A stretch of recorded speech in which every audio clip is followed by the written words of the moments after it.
ഇന്ന് നമുക്ക് സെയിലിനായിട്ട് കുറച്ച് ഇൻഡോർ പ്ലാന്റ്സ് ആണ്.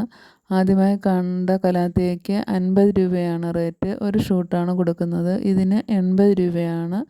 നല്ലൊരു വെറൈറ്റിയാണ്. ഇത് നല്ല ഭംഗിയാണ് നേരിട്ട് കാണാനായിട്ട്. ഇതിന് 50 രൂപ തന്നെയാണ്. ഒരു ഷൂട്ടിനാണ് 50 രൂപ. ഇതിന് 60 രൂപയാണ്. ഇതിൻ്റെ ഒരു ഷൂട്ടാണ്. ഇതെല്ലാം നല്ല ബുഷിയായിട്ട് വരുന്ന പ്ലാന്റുകളാണ്. ഇതിന് 80 രൂപയാണ്. 80 രൂപയുടെ വലിയ പ്ലാന്റ് 100 രൂപയ്ക്കും കൊടുക്കുന്നുണ്ട്. ഈ കാണുന്ന സിങ്കോണിയത്തിന് 20 രൂപയാണ്. സിങ്കോണിയമൊക്കെ 2-3 വെറൈറ്റി ഉണ്ട്. ഇതിനും റൂട്ടഡ് കട്ടിങ്സ് ആണ്. ഇതിനും 20 രൂപ തന്നെയാണ്. പിന്നെ എൻ്റെ റൂട്ടഡ് പ്ലാന്റിന് 30 രൂപയുടെ ഉണ്ട്. ഈ സിങ്കോണിയത്തിന് 20 രൂപയാണ്. നല്ല ഭംഗിയാണ് ഇത് കാണാനായിട്ട്. ഈ സ്നേക്ക് പ്ലാന്റിന് 30 രൂപയാണ്.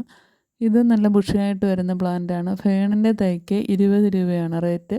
ഫേൺ 2 ടൈപ്പ് ഉണ്ട് നമുക്ക് സെയിലിനായിട്ട്. ഇതിനും 20 രൂപ തന്നെയാണ്.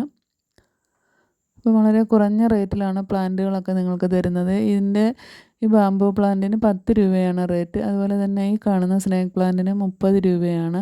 അപ്പോൾ ഓരോ വെറൈറ്റിയും കോംബോ ആയിട്ട് വേണ്ടവർക്ക് അങ്ങനെയും വാങ്ങാവുന്നതാണ്. ഇതിനും 30 രൂപ തന്നെയാണ്. ഈ കലേഡിയത്തിന് 20 രൂപയാണ് റേറ്റ്.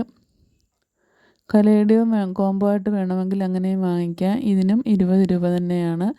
നല്ല ഭംഗിയാണ് നേരിട്ട് കാണാനായിട്ട്. ഈ കലേഡിയത്തിന് 50 രൂപയാണ് റേറ്റ്. ഇതിന് 20 രൂപയാണ്. ഇതൊക്കെ പെട്ടെന്ന് തന്നെ ഒരുപാട് തൈകൾ കിട്ടുന്ന പ്ലാന്റുകളാണ്. ഇതിന് 50 രൂപയാണ്. ഇത് സ്പൈഡർ കലേഡിയമാണ്. നല്ല ഭംഗിയാണ് ഇത് കാണാൻ. ഇതിന് 130 രൂപയാണ് ഈ ഒരു വെറൈറ്റി കലേഡിയത്തിന്. ഇതിന് 30 രൂപയാണ്. ഇതൊക്കെ നല്ല ഭംഗിയാണ്. അതുപോലെ തന്നെ വളരെ വേഗം തന്നെ ബുഷിയായിട്ട് വളരുകയും ചെയ്യും. ഇതിന് 60 രൂപയാണ്. അപ്പം പ്ലാന്റ് വേണ്ട കൂട്ടുകാർ വേഗം തന്നെ വാട്സപ്പിൽ മെസ്സേജ് ചെയ്യുക.